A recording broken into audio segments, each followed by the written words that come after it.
अस्सलामुअलैकुम, welcome to 365 degrees on 365। ऐवान के अंदर गर्मा गर्मी बढ़ रही है। पीपल्स पार्टी के साथी भी उनके खिलाफ नजर आ रहे हैं। मौसम कुछ बदल सा रहा है। मैं आपको बताऊं, गुल प्लाजा सानहे के बाद ऑफ कोर्स एक नेगेटिव सेंटिमेंट, एक अफसोस की फीलिंग हर किसी के दिल में, हर पाकिस्तानी के दिल में है। लेकिन बताया जा रहा है कि सिंध के ऊपर तोपों का रुख हो चुका है। ख्वाजा आसिफ साहब एक बयान देते हैं, उनकी पार्टी उस बयान से लाताल्लुकी का इजहार करती है। ख्वाजा आसिफ साहब का बयान यकीनन डायरेक्ट पीपल्स पार्टी की तरफ था। वो कहते हैं 18वीं तरमीम से जो टारगेट्स अचीव करने थे वो नहीं हो सके हैं, और 18वीं तरमीम हम जानते हैं कि पीपल्स पार्टी की दुखती नस है। आप 18वीं तरमीम की बात करेंगे तो पीपल्स पार्टी यकीनन आवाज़ उठाएगी। लोकल गवर्नमेंट की भी बात करते हैं ख्वाजा आसिफ साहब। बल्दियाती निज़ाम में हम जानते हैं पिछली आईनी तरमीम के अंदर ही बातें हो रही थी, लेकिन ख्वाजा आसिफ साहब का स्टेटमेंट ये आता है कि हुकूमत को पीछे हटने पर मजबूर कर दिया गया उस प्लान से जो बल्दियाती निज़ाम के लिए हुकूमत ने तैयार किया था। तो देखा यही जा रहा है कि PMLN के अंदर बहुत कुछ भरा हुआ है, लेकिन हालात का जायजा लेते हुए, सर्कमस्टांसेस को देखते हुए वो मजबूर हो जाते हैं पीछे हटने पर। हम ये भी जानते हैं कि नए यूनिट्स की बातें की जा रही हैं, नए बहुत वक्त से की जा रही हैं, अब से नहीं की जा रही। ये भी वो एक ख्वाहिश है नून लीग की जो कि पीपल्स पार्टी की दुखती नफ्स है, उसके ऊपर भी हाथ रख दिया जाता है और कहा जाता है कि ये आप कैसे कह रहे हैं। पीपल्स पार्टी का एतराज़ हो जाता है। और नए यूनिट्स के साथ साथ एक और बात का शुरू हो गई। साफ़ी हमारे एक हैं जिन्होंने बात छेड़ दी है कि जो वोटर की एज है वो 18 साल से बढ़ा दी जाएगी ताकि वोटर्स कम हो जाएं, 25 साल कर दी जाएगी, जिससे PTI का वोट बैंक टूट जाएगा। इसके ऊपर भी आज के प्रोग्राम में हम बात करना चाहते हैं। सियासी माहौल, PTI के साथ मुज़ाकरात की बातें भी हो रही हैं। एट द सेम टाइम जो पहले ही साथी हैं उनसे इख्तलाफात बढ़ते जा रहे हैं। जो मुखालिफ हैं उनको साथी बनाने के लिए मुज़ाकरात कहाँ होंगे, कैसे होंगे, क्यों होंगे, कब होंगे, ये एक बहुत बड़ा क्वेश्चन मार्क्स हैं बहुत सारे। इनफैक्ट इसके ऊपर आज के प्रोग्राम में गुफ्तगू करेंगे। और साथ ही साथ एक एडवाइजरी जारी की गई है NCCIA की जानिब से। साइबर क्राइम का इदारा है, हम जानते हैं ऑनलाइन क्राइम बहुत स्पीड से बढ़ रहा है, और साइबर क्राइम के इस इदारे के ऊपर बड़ी तनकीद हुई बहुत वक्त से, स्पेशली जब इनके ऑफिसर्स को सजाएं मिली। चौधरी सरफराज जैसे ऑफिसर से 1.5 करोड़ रुपये रिकवर हुआ। उसके बाद मालूम पड़ा कि अंदर चल क्या रहा है। फिर असेंबली के अंदर बताया गया 500-600 लोग हैं जो काम करते हैं इस इदारे में, और आपको मालूम है लाखों कंप्लेंट्स आती हैं। और अगर 5 सालों का जायज़ा लिया जाए तो तकरीबन 6 लाख से ज़ायद कंप्लेंट्स 5 सालों में मौसूल हुई हैं, जिसके अंदर सिर्फ 222 कन्विक्शंस थी, 222 लोगों को सजाएं हुई। इससे मालूम पड़ता है कि कानून की बालादस्ती कितनी है, उस पर अमल दरामद कितना है, कन्विक्शन प्रोसिक्यूशन कहाँ खड़ी है, अदालती मामलात एक और बहुत बड़ा क्वेश्चन मार्क है जो मैं आज डिस्कस करना चाहता हूँ। Let's start the discussion. Welcome करना चाहूँगा, अपने साथ मौजूद हैं अली बुखारी साहब, किसी तारुफ के मोहताज नहीं, माहिर कानून है, पाकिस्तान तहरीक इंसाफ के रहनुमा हैं। अस्सलाम वालेकुम अली बुखारी साहब, बहुत शुक्रिया, आपके वकील जज़ाकल्लाह खैर। मेरे साथ मौजूद हैं उस्मा कारदार साहिबा, हम जानते हैं PMLN की वो रहनुमा हैं, मरीम नवाज साहिबा के साथ होती हैं। जिस तरह मरीम नवाज साहिबा अपने आप को अपडेटेड रखती हैं, उस्मा कारदार साहिबा भी अपने आप को हमेशा अपडेटेड रखती हैं, दिखती हैं। आगे बात करेंगे। अरशद वोरा साहब मेरे साथ मौजूद हैं, MQM पाकिस्तान के रहनुमा हैं। बहुत बहुत शुक्रिया अरशद वोरा साहब। पीपल्स पार्टी से आजिज़ धामरा साहब मुझे ज्वाइन कर रहे हैं, बहुत बहुत शुक्रिया आजिज़ धामरा साहब, आपके वकील जज़ाकल्लाह खैर। अस्सलाम वालेकुम, आपका कीमती वक्त। गुफ्तगू का आगाज़ करना चाहूँगा मैं सबसे पहले आजिज़ धामरा साहब आपसे। जानते हैं हम कि पीपल्स पार्टी कोई इस बयान को कभी एक्सेप्ट ही नहीं करती कि सिंध में नए यूनिट्स बनाने की बात की जाए, कभी एक्सेप्ट ही नहीं करती कि 18वीं तरमीम को रिवर्स करने की बात की जाए, कि सूबों का शेयर कम किया जाए NFC अवार्ड के अंदर। और आज एक बार फिर वो माहौल बनाया जा रहा है। गुल प्लाजा का जो सानिया था उसके बाद जो एक नेगेटिव सेंटिमेंट क्रिएट हुआ, उस नेगेटिव सेंटिमेंट को यूज करते हुए पॉलिटिक्स की जा रही है। आपकी नज़र में ये सिचुएशन सीरियस है? क्या मौसम बदल रहा है? क्या पीपल्स पार्टी को इशारे मिल रहे हैं PMLN से और ताकतवर हलकों से कि उनके प्लान्स हैं? क्योंकि आप भी जानते हैं सर किस तरीके से कैंपेन चलाई जा रही है नए सूबों के हवाले से। आजिज़ धामरा साहब। बिस्मिल्लाहिर्रहमानिर्रहीम। देखें, पहले तो जो वाकया जिस पे हम डिस्कस कर रहे हैं गुल प्लाजा का, एक इंतहाई दर्दनाक और अफसोसनाक वाकया है। और मेरी तो ये रिक्वेस्ट है कि तमाम पॉलिटिकल पार्टीज जो इस वाकये को लेके, इस ताने को लेके अपनी पॉलिटिकल दुकानदारी चमकाना चाहती हैं, तो मैं उससे सिवाय अफसोस के और कुछ नहीं कह सकता। बाकी जहां तक बात है कि इस वाकये की बुनियाद पे अगर कुछ लोगों ने अपना फ्यूचर प्लान शो किया हुआ है नए सूबों के हवाले से, और मुझे बड़ा अफसोस है कि ख्वाजा आसिफ साहब ने नए सूबों की एक बहस छेड़ के जो असल कौम का फोकस है इस वाकये और सानिया की हवाले से, जो एक मेरे तो ख्याल में जिसके सीने में भी दिल होगा वो खून के आंसू रो रहा है इस वाकयात पे।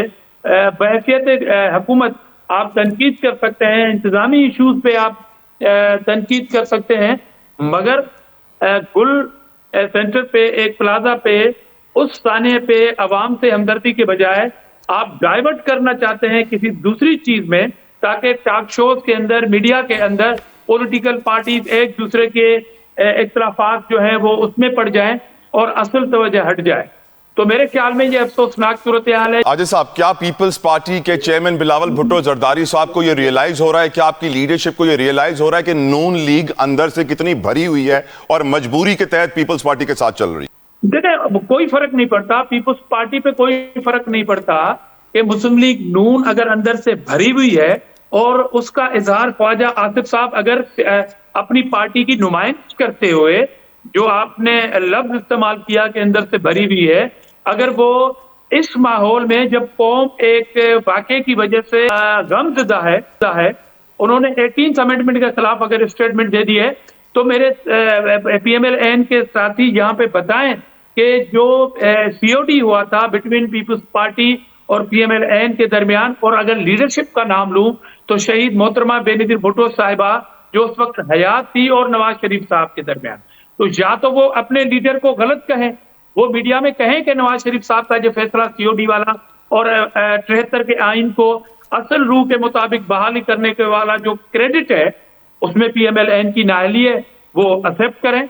18th अमेंडमेंट की मंजूरी को रिजेक्ट करने वाले PMLN के सीनियर रुकन से मैं पूछना चाहूंगा कि क्या वो एक्सेप्ट कर रहे हैं कि नवाज शरीफ साहब ने वो गलती की है? ठीक सर, COD करके, या अब जो उन्होंने 18th अमेंडमेंट में जो वोट कास्ट किया 73 के आइन को बहाल करने के लिए, वो PMLN या उनकी क़यादत नवाज शरीफ साहब की गलती थी। दूसरी बात कि नए सूबों के हवाले से ये सारे मामलात अब नहीं है, क्योंकि 27वीं अमेंडमेंट हो चुकी। अब उस अमेंडमेंट में अगर कोई अमेंडमेंट आनी है, उसका नंबर जो है वो 28 होगा, डेफिनेटली 28 होगा। उसका मुसविदा PMLN को अपनी इत्तेहादी पार्टी पीपल्स पार्टी से मुशावरत करनी होगी। अगर PMLN समझती है कि उनके पास अक्सरियत है और पीपल्स पार्टी के वोटों की उनको जरूरत नहीं है, तो वो बरोज़े ताकत वो नेशनल असेंबली में कोई भी अगर कॉन्स्टिट्यूशनल अमेंडमेंट करना चाहते हैं तो आ जाए, करें। Usma sahiba, I will make you wait because you are representing the ruling party. आपके सब्र के लिए मैं पहले से आपको थैंक यू कह रहा हूं। अरशद वोरा साहब, आपका हल्का है गुल प्लाजा, आपका शुक्रिया सर आपके वक्त के लिए। हम जानते हैं कि MQM के बारे में कादिर पटेल साहब ने द हाउस क्या बातें की, और फिर आसफा भुट्टो साहिबा ने लिखी, जो हमने वीडियो सोशल मीडिया पे वायरल होते हुए भी देखी, और फिर उन्होंने अपनी तकरीर मुख्तसर कर दी।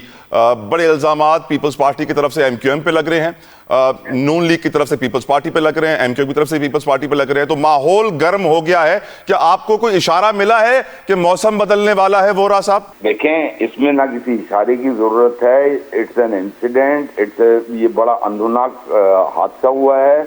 इसमें तकरीबन 100 से ज्यादा लोग जो हैं वो शहीद हुए हैं, क्योंकि 80+ की लाशें अभी नहीं मिली हैं, बॉडी उनकी रिकवर नहीं हुई है, जिस तरीके का वहां पर मलबा है। तो ये जो है एक 1200 दुकानों का जल जाना और ऊपर से इतने लोगों का शहीद हो जाना। सर, गुल प्लाजा का मलबा एक सियासी मलबा बन चुका है अब। देखें, इसको सियासत में ना ले जाएं, ये एक प्रूव है which shows you that it's the failure of the management, it's the failure of the government. देखें, मैं वहां पर जब तलाह 10:15 बजे आग लगी है, 10:26 से, I was there at between 11:15 and 11:30। ठीक है, मैं ना क्रिटिसाइज करूंगा वाटर बोर्ड को, उनके MD मेरे साथ रास्ते में थे, ना मैं क्रिटिसाइज करूंगा फायर ब्रिगेड को, वो रास्ते में थे। ठीक है, वो रास्ते में क्या थे, बल्कि वो खुद वहां मौजूद थे। लेकिन द प्रॉब्लम वॉज के वाटर की शॉर्टेज थी। जो हाइड्रेंट के हेड थे वो मेरे साथ रास्ते में थे, उन्होंने मुझे वीडियो कॉल पे गुरु मंदिर पे दिखाया कि गुरु मंदिर पे देखे मेरे ये सारे टैंकर फंसे हुए हैं। आग जो है उसको वक्त नहीं चाहिए होता, आग इंतजार नहीं करती, ट्रैफिक जाम से टैंकर निकल कर आएगा और मुझे बुझाएगा। ठीक है, ये 1 घंटे में अगर वहां पर ये चीजें इंतजामिया अलर्ट हो जाती, जिन लोगों को जॉब करनी थी वो बेचारे वहां मौजूद थे, CEO of water board was on line, hydrant के पर सर तमाम इस लोग साने के बाद बात करते हुए ख्वाजा आसिफ साहब जिस तरह 18वीं तरमीम पे तनकीद कर रहे हैं, लोकल बॉडीज के ऊपर तनकीद कर रहे हैं, इख्तियारात का नीचे तक जाना इसके ऊपर बात कर रहे हैं, नए यूनिट्स की बात कर रहे हैं, तो यकीनन कुछ तो नजर आ रहा है, कुछ मजबूरियों का भी जिक्र कर रहे हैं। तो ये मजबूरी तो है इस वक्त नून लीग की, वाज़े तौर पर पीपल्स पार्टी के साथ चल रहा। देखिए मजबूरी डेफिनेटली है, इसमें कोई दो राय नहीं है, लेकिन on the other hand the thing is Peoples Party भी कहती है कि जो है हमने आर्टिकल 148 को डिफाइन करना है, तो पीटीआई भी कहती है, सारे लोग कहते हैं, जमात इस्लामी भी कहती है, सब बातें करते हैं। MKM was the first party जिसने के पहले दिन असेंबली जब शुरू हुई थी उस दिन जो है ये आर्टिकल 148 का बिल जमा करवाया था उसको फर्दर डिफाइन करने का। उस दिन से आज तक ये बहस चल रही है, कोई ना कोई इसमें विड्रॉ कर जाता है। लास्ट टाइम 27वीं तरमीम में इस पे जो है पीपल्स पार्टी बैकआउट कर गई। अब सब बात करते हैं कि इख्तियारात को निचली सतह तक होना चाहिए, बिल्कुल होना चाहिए इख्तियारात को निचली सतह तक, लेकिन मैं सिर्फ इतना कहूंगा, देखें कराची, बार बार मैं ये कहता हूँ आपके प्रोग्राम में, मेरे ख्याल से मैं 20 दफा ये कह चुका हूँ कि जब आपका ट्रैफिक का निजाम जो है पूरे शहर का धर्म भरम है, ट्रैफिक मैनेजमेंट धर्म भरम है, द रीजन बीइंग इज कि ये शहर का इंफ्रास्ट्रक्चर 5 करोड़ की आबादी को ट्रैफिक प्रोवाइड कर रहा है, जबकि किताबों में 2 करोड़ लिखा हुआ है। आपका इंफ्रास्ट्रक्चर जो है वो इस काबिल नहीं है। और तो और मैं आपको बताऊं कि वहां पर नबी बख्श थाना जो है, जो कि कंसर्न थाना था, उसके पुलिस के अलावा मैं बार बार कहता रहा कि यहाँ पर जो क्राउड है, जो हुजूम है हजारों लोगों का, हमें कम से कम 100 से 200 पुलिस वाले चाहिए, लेकिन पुलिस वाले वहां पर सारी रात नहीं है। बिल्कुल ठीक है Arshad sahab, I am sorry to interrupt, लेकिन और भी बहुत सारे मेहमान हैं। उस्मा साहबा बड़े सब्र से सुन रही हैं। बिफोर आई कम टू उस्मा साहबा, आखिरी अली बुखारी साहब, अगर आप थोड़ा सा ब्रीफ रख लें, आई वुड बी ग्रेटफुल। आपकी नजर में पीएमएलएन की सियासत इस वक्त क्या मजबूरी की सियासत है? मजबूरी खत्म हो जाएगी तो पीएमएलएन पीपल्स पार्टी को दूर कर देगी? सर बिस्मिल्लाहिर्रहमानिर्रहीम, बहुत शुक्रिया तला भाई आपका। देखिए तला भाई, सियासत तो पीएमएल की हो ही नहीं रही ना। अगर सियासत होती या ये पॉलिटिशियंस होते या ये हकीकत पसंद सियासत करते तो 17 सीटों पे कभी प्राइम मिनिस्टरशिप को ऑफर ना करते। मैं एक पॉलिटिकल वर्कर हूं, लेकिन मुझे अगर आप कहेंगे यार तुम्हारे पास अक्सरियत नहीं हो, तुम्हें मैं एमएनए बना देता हूँ, तो believe me honest to god मैं कभी एक्सेप्ट ना करता, क्योंकि मैंने मास्टर्स में रहना है। पॉलिटिक्स होती है for the people, of the people and by the people. अब बात यह है कि अवाम को हट के इक़्तिदार एंजॉय करना इज नॉट अ पॉलिटिकल, मैं समझता हूँ समझदारी नहीं है ना, इसको अक्लमंदी कहते हैं। और यही वजह है कि जब भी आपके चाहे वो लोकल गवर्नमेंट इलेक्शंस हो या चाहे कोई और इलेक्शंस हो, तो उसमें राय फरार हमेशा अख्तियार किया जा रहा है अभी पावर कॉरिडोर्स की तरफ से। सो इशू ये है कि ये अदरवाइज एक की तस्वीर के दो रुख हैं। आपको पता है कि आज पीपल्स पार्टी हटती है अगर, तो ये हुकूमत धराम से नीचे गिर जाती है। सिंपल अक्सरियत तो इनके पास हो गई है, लेकिन इवन एंड अदरवाइज इनको रिटेन करने के लिए बाकी बैसाखियों की जरूरत पड़ेगी। और अगर पीपल्स पार्टी जो है वो उनसे निकल जाती है तो ऑब्वियसली इनकी जहाँ प्राइम मिनिस्टरशिप शेक हो जाती है, वहां पर अगर ये पीपल्स पार्टी से हट जाते हैं तो उनकी प्रेसिडेंट से लेके सेनेट स्पीकर से लेके सारी कॉन्स्टिट्यूशनल सीट्स उनकी भी धराम से नीचे गिर जाती हैं। सो ये तो एक लाजम और मजलूम है फॉर टाइम बीइंग, एक दूसरे के साथ बैठ के तकरीर कर देना, 2 बातें कह देना, इशू को रेस कर देना, उसके ऊपर हल कोई ना निकालना। This is not a politics. ये कोई 80 की दहाई की पॉलिटिक्स तो हो नहीं रही, 90 की दहाई की पॉलिटिक्स तो हो नहीं रही। आप, मैं और जो 18 साल का बच्चा है उसको भी पता है कि ये सारी चीजें कैसे चल रही है। सो मैं तो इसको कोई सीरियस नोट्स पे नहीं लेता हूँ। ख्वाजा आसिफ साहब कौन है? डिफेंस मिनिस्टर है और इस तरह की बात कर गए हैं तो पार्टी कहती है कि उन्होंने स्पीकिंग फॉर हिमसेल्फ, तो अच्छी बात है यार, उसको मना करें कि फिर वो पार्टी के स्लोगन से बात ना करे, पार्टी के प्लेटफॉर्म से बात ना करे। और अगर उसने बात कर दी है तो पार्टी उसके पीछे खड़ी हो जाए। फिर 2 ही सूरतें होती है ना, तीसरी सूरत तो कोई भी नहीं होती। तलाब मजबूरी है ना। ख्वाजा आसिफ साहब बड़े पावरफुल सियासतदान है, नून की मजबूरी है, उनको अलग थोड़ी ना कर सकते। देखें अब वो तो इनको पता होगा इनकी मजबूरियों का, मुझे तो नहीं पता। मुझे तो सिर्फ इतना ही पता है कि इनकी मजबूरी ये तो जरूर थी कि 17 सीटों से हम बैठ जाए किसी तरह आके, तो हम पावर कॉरिडोर यूज कर लें। सो इशू ये है कहने का कि मेरा मतलब जो बात करने का था कि जो इशू है वो कोई और था। कराची की बिल्डिंग जली हुई थी, वहां लोगों की शातें हो रही, लोग शहीद हो रहे, लोग फोत हो रहे, वहां पर पता नहीं चल रहा। और इस टॉपिक को लेके कहां पर चले गए? 28th अमेंडमेंट आ रही है, 28th अमेंडमेंट के अंदर क्या चीजें हो रही हैं, नए यूनिट्स बन रहे हैं, बाद में बन रहे हैं। ये डिबेट किसके ऊपर थी? इशू क्या था? होना क्या चाहिए था? सोल्यूशन क्या होना चाहिए था? किसी मसले को रेस करना तो बहुत बड़ी बात है ना। मुझे खुशी होती कि वहां पर अगर कोई खड़े होकर कहता ओके जी हम आज से यहाँ डिसाइड कर रहे हैं, we are the highest forum in the Pakistan right now at the moment, कि आज के बाद कोई बिल्डिंग नहीं बनेगी जिसके अंदर सिक्योरिटी के अलार्म्स नहीं होंगे, जिसके अंदर शावर्स नहीं होंगे, जिसके अंदर एग्जिट स्टेयर्स और एग्जिट चीजें नहीं होंगी, और जो जो बिल्डिंग्स ऑलरेडी बनी हुई हैं जिन्होंने अली भाई ये काम बहुत पहले हो गया था, इस पे अमल दरामद नहीं हो पा रहा है। कागजों में तो सब अच्छा है सर, कागजों में सब अच्छा की बात करूं, मैंने अगली बात यही कहनी थी कि जिनके दौर में हुआ ये और नहीं कर सके सर। देखिए सरकारी मशीनरी जो बैठे होते हैं, आपके ब्यूरोक्रेट्स जो बैठे होते हैं, वो एग्जीक्यूटिव हेड के नीचे आते हैं, चाहे वो प्रोविंशियल एग्जीक्यूटिव हेड हो या चाहे वो आपका फेडरल एग्जीक्यूटिव हेड हो, ये एग्जीक्यूटिव हेड बिल्कुल ठीक है, वो तो नहीं है। अगर इनके नीचे बैठ के कोई बंदा कहना नहीं मानता तो इनको छोड़ देना चाहिए ना काम। नहीं छोड़, मजबूरी, मैं फिर अपने उसी वर्ड पे आता हूं सर, मजबूरी है, नहीं छोड़ सकते। खैर, Usma Kardar sahiba, thank you madam for your patience, please respond to all the allegations. बिस्मिल्लाहिर्रहमानिर्रहीम। बहुत शुक्रिया ताला, आपने मुझे इनवाइट किया।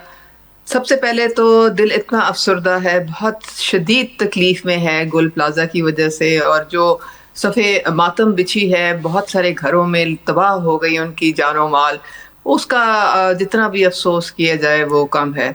मैं स्टार्ट करती हूँ आपके पीटीआई के मेहमान से।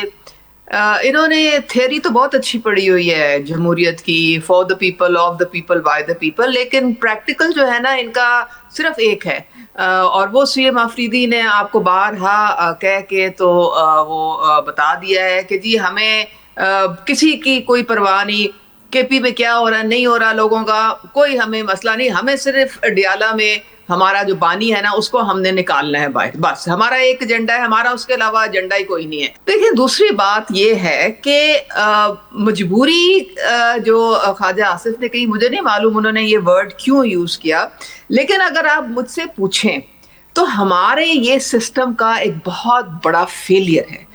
कराची जो है उसमें जो आबादी है, सिंध की 70% आबादी जो है वो कराची में है, हमारे 70% टैक्सेस जो है वो कराची से आते हैं। अब आप ये मुझे बताएं कि एक हुकूमत जो 17 साल से वहां पे है, उनकी क्या कोई जिम्मेदारी नहीं बनती? मुझे बता दें कि कोई भी एक इस्तीफा आया हो अभी तक, किसकी जिम्मेदारी थी? क्या उन गरीबों की, या जो लोग अपने जान से गए, अपने माल से गए, क्या वो मलबा सारा आपने उनके ऊपर डाल देना है?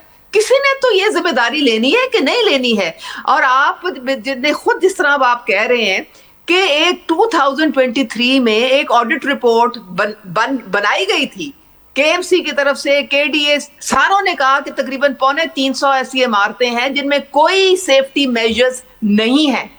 आपने क्या किया उसके लिए? 2 साल गुजर गए। अगर कोई इसका कोई आप कर लेते, कोई एक्शन प्लान बना लेते तो शायद बचत हो जाती। अफसोस सिर्फ इस बात का है, क्या नून लीग कराची को अलग करना चाहती है एडमिनिस्ट्रेटिवली एटलीस्ट? देखिए ये जो सारी बातें हैं ना, ये कि आप बढ़ा दें सूबे, कम कर दें सूबे, 1 यूनिट फलाना यूनिट, ये मेरे और आपके कहने से नहीं होना। ये पार्लियामेंट का सवाबदीद है, इसमें 2/3 मेजॉरिटी चाहिए होती है। ये बहस आप एक जाती ओपिनियन के पॉइंट ऑफ व्यू से तो कर सकते हैं, लेकिन मैं इसके मुतालिक अभी फिलहाल कोई कमेंट इसलिए नहीं दे सकती हूं। मैं सिर्फ ये चाहती हूं कि पाकिस्तान में जो एक एक शहरी की जो जान और माल है, उसकी हिफाजत का जिम्मेदार जो है वो कौन है? वो रियासत है। और रियासत ने अगर 18वीं तरमीम में सूबों को सारे मुख्तस कर दिए, फंड्स भी और इख्तियारात भी, तो रियासत जो है एक्सपेक्ट करती है कि वो सूबे जो है वो वो पैसा जो है वो जानो माल की हिफाजत के लिए इस्तेमाल किया जाए। पंजाब में मुझे आप ये बताएं, जब भी इस तरह का कोई वाकया होता है, इतना जानो माल का नुकसान उस तरह से नहीं होता वहां पे। अब मुझे आप ये बताएं, अफसोसनाक सिर्फ ये बात है कि इनकी अपने जो लीडरशिप है पीपल्स पार्टी की, वो अजीब अजीब स्टेटमेंट दे रही हैं। शैला रजा कह रही हैं कि जी वो जरूरी तो नहीं है सीएम का आना वहां पे। न्यूजीलैंड में भी ये वाकया हो गया था, सो वॉट अगर वो फौतगियां हो गई, मुर्तजा वहाब 24 घंटे के बाद वहां तशरीफ लाते। अफसोस इन बातों का है। देखिए पंजाब को भी तो एनएफसी अवार्ड से सारा पैसा मिलता है कि नहीं मिलता है? अब मैन होल कवर ना होने से कराची में एक डेथ हो गई मासूम बच्चे की। एक इसी तरह का वाकया हो गया पंजाब में। अब कराची में मुझे नहीं पता इन्होंने क्या एक्शन लिया या नहीं लिया। यहाँ पे इतना जबरदस्त एक्शन सीएम पंजाब ने लिया, तमाम डिस्ट्रिक्ट्स के डीसीज को उन्होंने मीटिंग में बिठा के और सीएस के साथ उन्होंने कहा कि क्लियरली अगर एक जान का और ज़या हुआ तो आपकी खैर नहीं है, बिल्कुल ठीक मैडम। पाकिस्तान के लिए इकट्ठे बैठें, बातचीत करें।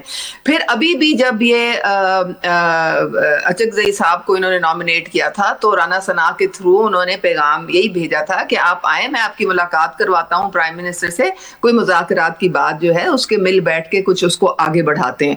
तो आगे से अचकज़ई साहब ने कहा कि देखें मैं तो हम ही हूँ, लेकिन अगर मैंने मुज़ाकरात की बात की, जाके मुलाकात कर ली तो मुझे तो ये बाहर निकाल देंगे। तो अब प्रॉब्लम ये है कि ये तो खुद कंफ्यूज हैं ही हैं, हम भी कंफ्यूज हैं कि हमने किससे बात करनी है। आप हमें बता देना, क्या हमने अलीमा खान से बात करनी है, क्या हमने मुर्शिद की जो स्पोक्स पर्सन है उससे बात करनी है। अब जो इनके कद काट के लोग हैं, जो शाह महमूद हो गए, आप देखें ये महमूद रशीद हैं या असद कैसर हैं, और इनके लोग भरे हुए हैं, ये अली मोहम्मद है, शेर यार है, इनको तो इन्होंने सारों को डस्टबिन में फेंक दिया, उनकी तो कोई वक़्त वैल्यू रही नहीं है। और वो चूंकि इतने बेतौकीर हो गए हैं पार्टी की तरफ से, तो उन्होंने तो कोई जो है वफादारी दिखानी नहीं है। जो नए इन्होंने लीडर ऑफ द ऑपोजिशन बनाए हैं वो अकेले ही खड़े रहेंगे जिस तरह से भी है। ये तो एक प्रोग्राम में मेरी शक्ल देखते हैं तो इनका जो स्पोक्स पर्सन है वो भाग जाता है। नहीं अली बुखारी साहब मेरे साथ हैं, वो नहीं भागते, मैं जानता हूँ अली बुखारी साहब को, वो कोई और होगा, वो कोई और होगा, कोई हल्का खिलाड़ी होगा मैडम, इनकी बैटिंग अच्छी है। की मैं बात बताती हूँ, अजहर सदीक की बात, ये सारे मेरी शक्ल देख के भाग जाते हैं। नहीं वो इनमें इतनी हिम्मत नहीं। चलें गुफ्तगू आगे बढ़े। आजिज धामरा साहब, हाउ इम्पोर्टेंट इज इट कि अब मुज़ाकरात किए जाएं, पीटीआई के लिए स्पेस क्रिएट किया जाए, या वो मजबूरी की सियासत है इसीलिए बात की जाएगी, मुज़ाकरात के लिए स्टेटमेंट दी जाएगी पर होंगे नहीं? आपका ओपिनियन सर। तल्ला साहब, आपको याद होगा, जरा थोड़ा माजी में जाएंगे सर, जब 2014 में धरना था और पीटीआई हाउस खाली करके रेजिग्नेशन के उस फैसले पे गई थी, तो पीपुल्स पार्टी ने अपना रोल प्ले किया था और पीटीआई से कहा था कि आप हाउस खाली ना करें और अपने अपने इलाकों से जो आपको मैंडेट है वो असेंबली में बैठ के आप अपना रोल प्ले करें। तो पीपुल्स पार्टी ने उस वक्त भी रोल प्ले किया था और पीपुल्स पार्टी ने इस असेंबली में भी एक नहीं कई बार बिलावल भुट्टो जरदारी साहब ने ये बात कही है कि अगर पीटीआई संजीदगी से नेगोशिएशन पे आ जाए तो पॉलिटिक्स के अंदर होता है और कोई पाबंदी नहीं है कि पीटीआई अपनी सियासत ना करे, अपना पॉइंट ऑफ व्यू ना दे। वो अपना point of view social media के थ्रू भी देती है, थ्रू असेंबली भी देती है, इलेक्ट्रॉनिक और प्रिंट मीडिया के अंदर भी देती रही है। तो मेरे ख्याल में मुल्क के अंदर एक इंतशारी वाली कैफियत को खत्म करने के लिए पीटीआई अगर नेगोशिएशन करना चाहती है तो ये बहुत ही अच्छी बात है। अगर डायरेक्ट वो गवर्नमेंट से बात करना चाहती है तब भी ठीक है, वरना पीपुल्स पार्टी हाजिर है कि वो नेगोशिएशन कराए। और आपने देखा कि अच्छा गुड सेंस ये है कि दोनों हाउसेज में लीडर ऑफ अपोजिशन जो हैं उनकी नॉमिनेशन हो चुकी है, पहल हो चुकी है। अब उसका भरपूर फायदा उठाना चाहिए एक पॉलिटिकल माहौल पैदा करने के लिए, क्योंकि इस कौम ने ठेका नहीं लिया कि हर वक्त या कोई भी चैनल खोले या सोशल मीडिया देखें तो सिर्फ हैजानी की सूरत हो, मार धाड़ की सियासत हो, इंतशार की सियासत हो। हम अपनी पार्टी की पॉलिटिक्स करें, हम अपना पॉइंट ऑफ व्यू देते रहें। हम नेक्स्ट अपनी इलेक्शन को मद्देनजर रखते हुए अपनी पॉपुलरिटी को मजीद बढ़ाने के लिए तमाम पॉलिटिकल पार्टीज के लिए कह रहा हूं। बिल्कुल तो वो अपनी सियासत अपनी चलती रहेगी। Well said sir. Arshad Vora साहब, सर जितना आसान बानी एमक्यूएम को माइनस करना था उतना ही मुश्किल बानी पीटीआई को माइनस करना क्यों हो गया है आपकी नजर में? और ये मुज़ाकरात की सिर्फ बातें होंगी या कुछ होंगे भी मुज़ाकरात सर, आपकी ओपिनियन? देखिए, मैं ये समझता हूँ कि मुज़ाकरात के लिए तो डेफिनेटली मुज़ाकरात ये मुझे होते हुए नजर नहीं आ रहे, और अगर ये मुज़ाकरात हुए तो ये फिर माइनस जो है वो बानी पीटीआई के ही होंगे। उसकी वजह ये है कि अभी तक जो भी मुज़ाकरात के लिए उन्होंने अपने लोगों को ही हटा दिया ताकि कल को उनके ऊपर बानी के ऊपर ये इल्जाम ना आए कि उनके लोगों ने मुज़ाकरात किए, और उन्होंने जो है महमूद खान अचकज़ई को सामने लाकर रख दिया है। तो अब महमूद खान अचकज़ई साहब जो है वो मुज़ाकरात करेंगे, पीटीआई को किसी भी वक्त जो है उससे यूटर्न ले लेगी और वो ये कहेगी कि हमने तो ये हमारी पार्टी के हैं ही नहीं, क्योंकि बयानिया ये है कि पीटीआई के अब महमूद खान अचकज़ई साहब की भी पहली चीज देखे, वो भी ये कह रहे हैं कि इमरान खान साहब को बाहर करें। अरे वो तो जिन केसों में उनको सजा हुई है वो तो वो सजा भुगत रहे हैं, तो क्या सजा माफ कर दी जाए? इस मुल्क में लोगों को ऊपर कत्ल के बाद उनके मुकदमे होते हैं, तो क्या लोगों को जो आम आदमी है मतलब वो सजा भुगते और किसी और के ऊपर सजा साबित हो गई है कोर्ट के थ्रू तो वो सजा ना भुगते और वो जो है उसको माफ कर दिया जाए। तो this is not possible practically. और जहां तक बात है अभी आप बात कर रहे थे 18th अमेंडमेंट 19th अमेंडमेंट, देखिए 18th अमेंडमेंट पहले भी कई बार हो चुका है कि 18th अमेंडमेंट में जाहिर सी बात है हमेशा किसी भी अमेंडमेंट में जब कोई क्लॉज होते हैं तो उसके बाद एक नई अमेंडमेंट आती है। आफ्टर 10 years और आफ्टर 8-9 years जब ये उसकी महसूस की जाती है कि भाई ये हमारी गलतियां थी या उस वक्त की ये जरूरत थी, आज की ये जरूरत नहीं है। उस एनएफसी अवार्ड जो है वो पॉपुलेशन बेस्ड है, पॉपुलेशन ग्रोथ रेट उस वक्त का कुछ था, आज का पॉपुलेशन ग्रोथ रेट कुछ है। तो ये तमाम चीजें काउंट करती हैं और इसके हिसाब से मैं ये समझता हूँ कि there is requirement, there is a need for another amendment और वो अमेंडमेंट जो है जो गलतियां 28 अमेंडमेंट में हुई है उसको एड्रेस करना चाहिए। वो आपकी बल्दियाती तजावीज मजबूरी की वजह से पीछे कर दी गई सर, छोड़ना पड़ा उन्हें। बिल्कुल ऐसा ही है। और साथ साथ मैं आपको यही बताता था कि देखें जो कराची की हम बात करते हैं, कराची को पीपल्स पार्टी कहती है कि कराची जो है सिंध का हिस्सा रहा है। तो कोई बात नहीं, कराची सिंध में है, सिंध का हिस्सा है। हालांकि 71 के बाद आया है, उससे पहले 80 साल तक जो है वो बॉम्बे के साथ था, उससे पहले वो जो है वो वेस्ट पाकिस्तान था, उससे पहले वो जो है कैपिटल था कराची। आज हम भी नहीं कहते कि आप सिंध के टुकड़े करो, हम तो कहते हैं सिंध को इंतजामी बुनियादों पर डिवीजन जरूरी, एडमिनिस्ट्रेटिव यूनिट्स। बिल्कुल ठीक पॉइंट आ गया आपका वोरा साहब। I am so sorry to interrupt. Ali Bukhari साहब, thank you for your patience. Please respond sir. आपकी नजर में क्या बानी MQM लंदन में है इसीलिए उनको माइनस करना आसान हो गया और बानी PTI जेल में है इसीलिए उनको माइनस करना इतना मुश्किल हो गया? अली बुखारी साहब देखिए तला भाई, बड़ी सिंपल सी बात है, माइनस वही हो सकता है जो अवाम के दिलों में नहीं होता। जिसके साथ 80% अवाम खड़ी हो ना तो उसको माइनस नहीं किया जा सकता। ना जुल्फकार अली भुट्टो माइनस हुआ, ना बेनजीर भुट्टो शहीद माइनस हुई, ना इमरान खान माइनस हो सकता। तो ये माइनस की इस्लाह जो है ना, इसको तो वैसे ही खत्म कर देना चाहिए क्योंकि साबित हो गया 2022 से लेके अप्रैल से लेके आज तक और जितनी हमारी पार्टी के साथ हम लोगों के साथ जुल्म सितम हुआ पूरे पाकिस्तान की 78 साल तारीख में किसी के साथ नहीं हुआ। एंड माइंड यू, हम हाथियों को देख के नहीं भागे तो हाथियों के बच्चों को देख के क्या भागेंगे।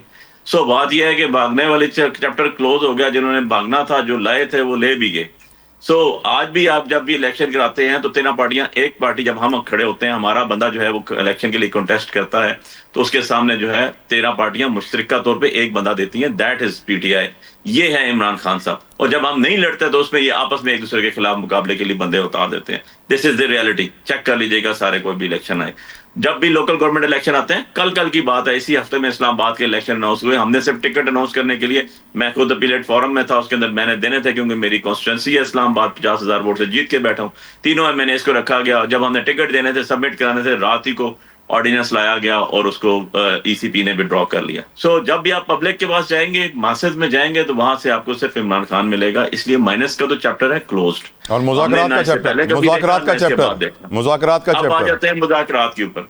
मुज़ाकरात के ऊपर भी हमने ही हमेशा सीरियसनेस शो की। आपको याद होगा लास्ट 2024 में भी जब मुज़ाकरात की बात आई, हमने ही कमेटी तश्कील दी पहले। उसके बाद ये सो कॉल्ड गवर्नमेंट ने अपने अलायंस बुलाए और बिठा के उनके कमेटी के लोग रुकन डाले, जिसको हेड मरहूम इरफान सदीकी साहब कर रहे थे। जब आपको याद होगा हमारी गवर्नमेंट थी, उसमें भी हमने ही पहले शाह महमूद कुरैशी साहब को हेड बना के और उसके अंदर एक कमेटी तश्कील दी थी गुफ्तो शनीद करने के लिए। इस दफा भी मैंने वजीर आजम की एक स्पीच सुनी एक प्रोग्राम के अंदर। वो कह रहे थे कि जो हमने एलामिया अपने कॉन्फ्रेंस के बाद जारी किया था कि जी उन्होंने कहा है कि अपोजिशन बात करेंगे तो बहुत अच्छा फैसला है, हम भी इस पर नजरसानी करेंगे। इस बात को भी 1.5 महीना के करीब गुजर चुका है। कहां से कौन सी कमेटी तश्कील दी है उन्होंने? क्या टॉक शो में अपने नुमाइंदे बैठा के गुफ्तगू शनीद होती है? क्या ये तरीका कार है पॉलिटिकल लोगों का? क्योंकि पॉलिटिकल लोग ही नहीं है ना, आए हुए ऐसे थे आसमान से गिरे और खजूर में अटके हुए।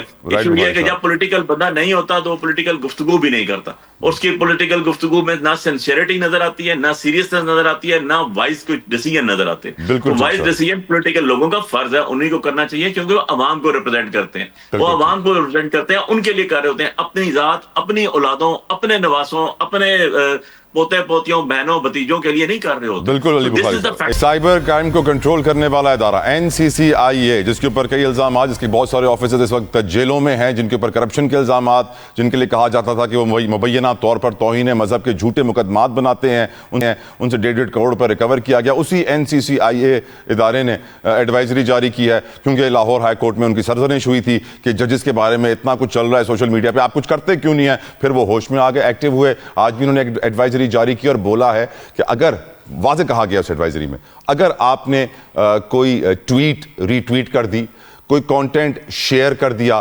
किसी और की पोस्ट को आगे बढ़ा दिया, तो आप भी जेल जा सकते हैं।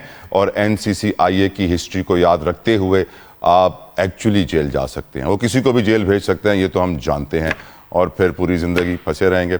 गुफ्तगू का आगाज अली बुखारी साहब, खतरनाक एडवाइजरी है NCCIA, हम जानते हैं कैसा इदारा है, क्या कुछ कर सकता है। मुझे तो बहुत खौफ हुआ ये एडवाइजरी देख के।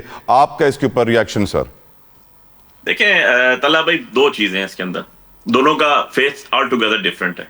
एक तो यह है कि क्या कॉन्स्टिट्यूशनली पाबंदी लग गई है, इसको मैं समझूं कि जी आपने किसी की भी किस्म की आजादाना कोई रिमार्क्स, कोई गुफ्तो शनीद नहीं करनी, क्योंकि हो सकता है मैं कोई बात करूं जो आपको अच्छी ना लग रही हो। आपको अच्छी नहीं लगेगी तो क्या मेरे पे इस एडवाइजरी के तहत कोई सेक्शन ऐड कर दिया जाएगा और मुझे कहा जाएगा नहीं आपने ये बात कर दी है इसलिए आपके ऊपर ये जुर्म लग गया और आप FIR दर्ज होगी और आप तारीखें भुगतेंगे और जेल जाएंगे। एक तो चीज होगी ये। दूसरी चीज ये, क्या ये एक मखसूस तबके के लिए, क्या किसी गरीब रेडी वाले इंसान की कोई इज्जत नहीं है? क्या किसी एक कॉबलर की, किसी एक जो आपका टेलर है उनकी इज्जत नहीं है? उनके बारे में कोई लिखते तो उनको जैसे मर्जी डील कर दें। एक मखसूस तबका होगा जो जुडिशरी के हवाले से होगा या किसी और। बुखारी साहब सॉरी मैं आपसे सॉरी कहते हुए इंटरप्ट कर रहा हूं, लेकिन आपको याद रखना चाहिए कि माहौल क्या है। माहौल बड़ा सख्त है आजकल। वकला को भी रात भर अदालत में रहना पड़ता है, क्योंकि वो निकलेंगे तो पकड़े जाएंगे। मैं डिटेल में नहीं जाना चाह रहा, लेकिन हालात ऐसे हैं, आप जानते हैं। मैं इसी चीज को आपको एक्सप्लेन कर रहा था कि मैंने दोनों रुख आपको बताए थे कि एक आम फैम इंसान के लिए कानून क्या हो सकता है और एक बड़े अफसर के लिए क्या कानून हो सकता है। मैं भी आपके सामने सुप्रीम कोर्ट का वकील बैठा हूं, बहुत सीनियर हूँ, इस्लामाबाद बार के मेन पायनियर बारों में से मेरी फैमिली चली आ रही है। 19 पर्चे तो मेरे ऊपर भी हैं दहशतगर्दी के, बेलों के ऊपर चल रहे हैं। जहां पर नहीं मौजूद थे वहां भी दहशतगर्दी, आप जाके देख लें कॉल लिस्ट आज की, उसमें दहशतगर्द सारे हम होंगे, बाकी ओरिजिनल दहशतगर्द कोई भी नहीं होगा। FIR देना इज समथिंग एल्स। इसी को कहते हैं पॉलिटिकली मोटिवेटेड केसेस। ये सिर्फ और सिर्फ बनाए जाते हैं अपने मुखालफिन के लिए। सो आप किसी का गला नहीं दबा सकते, आपने इंटरनेशनल दुनिया को मीट करना है ना। क्या यानी आप कह रहे हैं PTI वाले इस एडवाइजरी के बाद भी अपने ख्यालात का इजहार करते रहेंगे?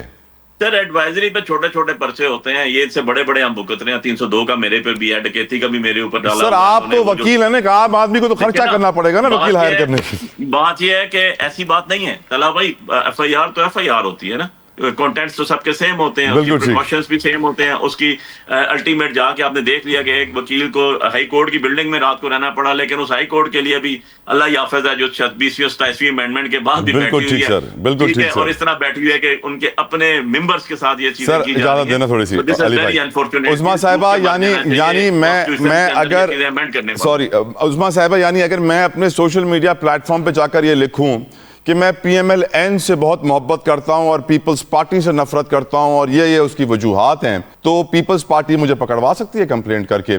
और अगर इसी तरह वाइस वर्सा मैं PMLN की बुराई करता हूं तो PMLN भी मुझे पकड़वा सकती है। देखा जाए किसी की अब बुराई करना अलाउ नहीं होगा और रीशेयर रीट्वीट करने से पहले अलर्ट रहना चाहिए। आपका ओपिनियन ऑन दिस एडवाइजरी उस्मा साहिबा? नहीं तलहा, देखें आप एक और कॉन्टेक्स्ट में इसको आप समझें जी। देखें सबसे पहले रियासत होती है और जब आप रियासत को जिच पहुंचाने की कोशिश करते हैं सोशल मीडिया के थ्रू, वो बहुत एक खतरनाक बात है, क्योंकि आप इंटरनल और एक्सटर्नल जो आपके दुश्मन होते हैं उनको आप मजबूत कर रहे होते हैं, रियासत को आप कमजोर कर रहे होते हैं। Have to move forward. Arshad Vora sahab, your opinion sir इस एडवाइजरी के ऊपर जो NCCIA ने दी है, जिसके अफसरान जेलों में करप्शन की बुनियाद पर हैं, जो कि मुबैना तौर पर झूठे केसेस बनाते रहे हैं। आपका ओपिनियन सर इस एडवाइजरी पे? अरशद वोरा साहब देखें, बात यह है कि जरूरत तो इसकी डेफिनेटली है, there is no doubt about it, क्योंकि ज़ाहिर है सिर्फ 2025 में मेरे ख्याल से कुछ 1.5 लाख के करीब जो है ना इसमें फाइनेंशियल क्राइम्स भी हुए हैं। लेकिन बात बिल्कुल ठीक है कि अगर इसको सोशल मीडिया को अगर आप यूज कर रहे हैं फॉर एंटी स्टेट और जो है ना टेररिस्ट एक्टिविटीज के लिए डायरेक्टली और इनडायरेक्टली, तो ये फिर जो है ये मुल्क के लिए बेहतर नहीं है, मुल्क के लिए खतरनाक है। तो इस एडवाइजरी पे मैं ये समझता हूँ कि लोगों को अलर्ट भी रहना चाहिए, लोगों को इसको अवॉइड करना चाहिए और एक कॉमन आदमी को समझना चाहिए कि ये जो है एंटी स्टेट चीजें जो चल रही हैं, एंटी स्टेट एलिमेंट बिल्कुल नहीं होना चाहिए। बहुत शुक्रिया, I am sorry, I am short on time. Arshad Vora साहब जज़ाकल्लाह खैर, उस्मा कारदार साहब thank you so very much, जज़ाकल्लाह खैर। आजिज धामरा साहब आपका भी बेहद मशकूर हूँ। प्रोग्राम का वक्त तमाम, फीडबैक सोशल मीडिया पर देना मत भूलिएगा, अपना ख्याल रखिएगा। I will see you tomorrow, until then Allah हाफिज़।